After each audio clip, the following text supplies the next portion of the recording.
ಈಗ ಕರ್ನಾಟಕ ರಾಜ್ಯ ನೋಡಾಕತ್ತಿತ್ತು Belagavi DCC bank. ಈ DCC ಬ್ಯಾಂಕ್ ಪ್ರತಿಷ್ಠಿತ ಬ್ಯಾಂಕ್, ರೈತಾಪಿ ಜನರ ಬ್ಯಾಂಕ್. ಇದನ್ನು ಉತ್ತರೋತ್ತರವಾಗಿ ಬೆಳೆಸಲಿಕ್ಕೆ ಈ ಬಾಲಚಂದ್ರ ಜಾರಕಿಹೊಳಿ ಯಾವಾಗ ಇಲ್ಲಿ ಅಖಾಡಕ್ಕೆ ಇಳಿದರು, ಅದು ಎಷ್ಟೊಂದು ಪ್ರಗತಿ ಹೊಂದಿತ್ತು, ಎಷ್ಟೊಂದು ಲಾಭ ಮಾಡಿ ತೋರಿಸಿತ್ತು. ಆದರೂ ಎದುರಾಳಿಗಳು ಅದನ್ನು ಯಾವುದೇ ರೀತಿಯಿಂದ ಅವರ ಕಪಿಮುಷ್ಟಿಯಿಂದ ಬಿಡಿಸ್ಕೋಬೇಕು ಅನ್ನೋದು ಏನು ಪ್ಲ್ಯಾನ್ ಹಾಕಿದ್ರು, ಅದರದ್ದೊಂದು ವಿಷಯ ತೊಗೊಂಡು ಬಂದೀನಿ.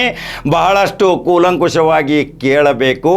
ಈ DCC ಬ್ಯಾಂಕ್ ಇದೇ ಅಥಣಿಯ ಕೃಷ್ಣ ಸಹಕಾರಿ ಸಕ್ಕರೆ ಕಾರ್ಖಾನೆದವರು 89 ಕೋಟಿ 60 ಲಕ್ಷ ಸಾಲ ತೆಗೆದುಕೊಂಡಿದ್ದು ಯಾರಿಗಾದ್ರೂ ಗೊತ್ತೈತ್ರಿ? 89 ಕೋಟಿ ಅದು DCC ಬ್ಯಾಂಕ್ದಿಂದ ತೆಗೆದುಕೊಂಡಂಥ ಸಾಲ, ಅದು ಮರುಪಾವತಿ ಆಗಲಿಲ್ಲ. ಇಂಥವೆಲ್ಲ ಸಾಲಗಳನ್ನು ತೆಗೆದುಕೊಂಡಾಗ ಮರುಪಾವತಿ ಆಗಬೇಕಾಗಿತ್ತು. ಎಲ್ಲವೂ ಒಂದೇ ರೀತಿಯಿಂದ ನೋಡಬಾರದು. ಯಾರ್ಯಾರು ಸಾಲ ತೆಗೆದುಕೊಂಡಾರೋ ಆ ಸಾಲ ತೆಗೆದುಕೊಂಡು ಆ ಸಾಲದಿಂದ ಆ ಫ್ಯಾಕ್ಟ್ರಿಗಳು ಸಹಿತ ದುಸ್ಥಿತಿಯಲ್ಲಿ ಅದಾವ. ಅಂದ ಮೇಲೆ ಆ 89 ಕೋಟಿ 60 ಲಕ್ಷ ರೂಪಾಯಿಯ ಸಾಲ ಹಾಗೆ ಆ ಫ್ಯಾಕ್ಟ್ರಿ ಮೇಲೆ ಭಾರಾಗಿ ಉಳಿತಲ್ರಿ. ಜನ ಇವತ್ತು ಈ DCC ಬ್ಯಾಂಕ್ದಲ್ಲಿ ಈ ಜಾರಕಿಹೊಳಿ ಸಹೋದರರು ಯಾವಾಗ ಬಂದರು ಆವಾಗಿಂದ ಇವು ಅವಾಂತರಗಳ ನಡೆಯಾಕತ್ತಾವ ಅಂತೇಳಿ ದಾಖಲೆ ಮುಖಾಂತರ ಕೂತರ್ರಿ ಮಾತಾಡೋರು. ಕೇವಲ ಒಬ್ಬರದಿಂದ ಏನೂ ನಡೆಯುವುದಿಲ್ಲ. ಎಲ್ಲ ತಾಲೂಕಿನಲ್ಲಿ ಏನೇನು ನಡೆದೈತೆ ಅನ್ನೋದು ಬಹಿರಂಗಗೊಳಿಸಬೇಕು. ಯಾರು ಸಹಕಾರಿ ರಂಗದ ಧುರೀಣ, ಸಹಕಾರಿ ರತ್ನ, ಸಹಕಾರದ ಭೀಷ್ಮ, ಸಹಕಾರ ರಂಗವೇ ನನ್ನ ತತ್ವ ಸಿದ್ಧಾಂತ ಅಂತ ಹೇಳಿಕೊಳ್ಳುವವರು ಸಹಿತ ಸಹಕಾರ ರಂಗದಲ್ಲಿ ಯಾವ ರೀತಿ ಡಬಲ್ಗೆ ಮಾಡ್ತಾರೆ ಅನ್ನೋದು ಸುದ್ದಿ ತೊಗೊಂಡು ಬಂದೀನಿ. ಒಂದು ಟ್ಯಾಕ್ಟರ್ ಹೋಗಿ ತೂಕಕ್ಕೆ ನಿಂದಿರ್ತೈತಿ, ತೂಕ ಆದಮೇಲೆ ಮತ್ತು ಸೈಡ್ಗೆ ನಿಂದಿರ್ತೈತಿ, ಮತ್ತು ಸೈಡ್ ಆದಮೇಲೆ ಮತ್ತು ಸಂಜೆ ತೂಕ ಆಗ್ತೈತಿ. 10 ಎಕರೆ ಇದ್ದಾವ 4,000 ಟನ್ ಕಬ್ಬಿನ ಬಿಲ್ ಪಾವತಿ ಆಗತ್ತಾವ. ಅದು ಹೆಂಗೆ ಇದೇನು ಮ್ಯಾಜಿಕ್ ಏನ್ರಿ?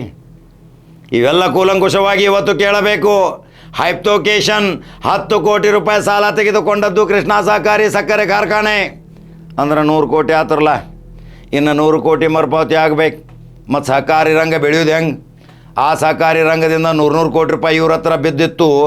ಆಮೇಲೆ ತೆಗೆದುಕೊಳ್ಳೋದು ಹೆಂಗೆ? ಆ ಆಸ್ತಿಗಳು ಎಷ್ಟು? ಆ ಆಸ್ತಿಗಳು ಹರಾಜು ಹಾಕಿರೋ ಮರುಪಾವತಿ ಆಗ್ತೈತೆ ಅನ್ನು ಇವೆಲ್ಲವನ್ನು ಕೂಲಂಕುಷವಾಗಿ ಇವತ್ತು ಕೇಳಬೇಕು. ಇವತ್ತು ಇದೇ ಬಾಲಚಂದ್ರ ಜಾರಕಿಹೊಳಿ ಅಣ್ಣಾ ಸಾಹೇಬ ಜೊಲ್ಲೆ ನೇತೃತ್ವದ ಬ್ಯಾಂಕು ಈಗ ಭಾಳ ಪ್ರಗತಿ ಪಥದತ್ತ ಹೊಂಟೈತ್ರಿ. ಇನ್ನು ಕೆಲವೇ ದಿನಗಳಲ್ಲಿ ಇನ್ನು 100 ಕೋಟಿ ರೂಪಾಯಲ್ಲಿ ಎಫ್ ಡಿ ಆಗೋದ್ರಿ.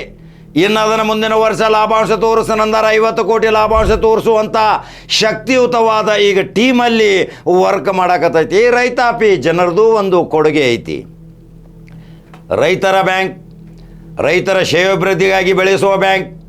ಆದರೆ ಇಲ್ಲಿ ರೈತರ ಬಗ್ಗೆ ಹೊರಗೆ ಮಾತಾಡೋದು, ಇಲ್ಲಿ 100 ಕೋಟಿ ರೂಪಾಯಿ ತಾವೇ ತೆಗೆದುಕೊಳ್ಳೋದು. ಆರೋಪ ಮಾತ್ರ ನೇರವಾಗಿ ಆ ಸೂತ್ರಧಾರಿ ಚುಕ್ಕಾನಿ ಯಾರು ಹಿಡಿದಿರ್ತಾರಲ್ಲ ಅವ್ರ ಮೇಲೆ ಆರೋಪ ಮಾಡೋದು.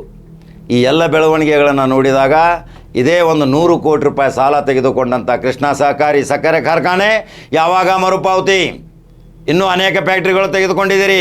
ಇವೆಲ್ಲ ಮರುಪಾವತಿ ಮಾಡಿದಾಗ ಮಾತ್ರ ಆ ಬ್ಯಾಂಕು ಭದ್ರ ಬುನಾದಿ ಆಗತೈತಿ.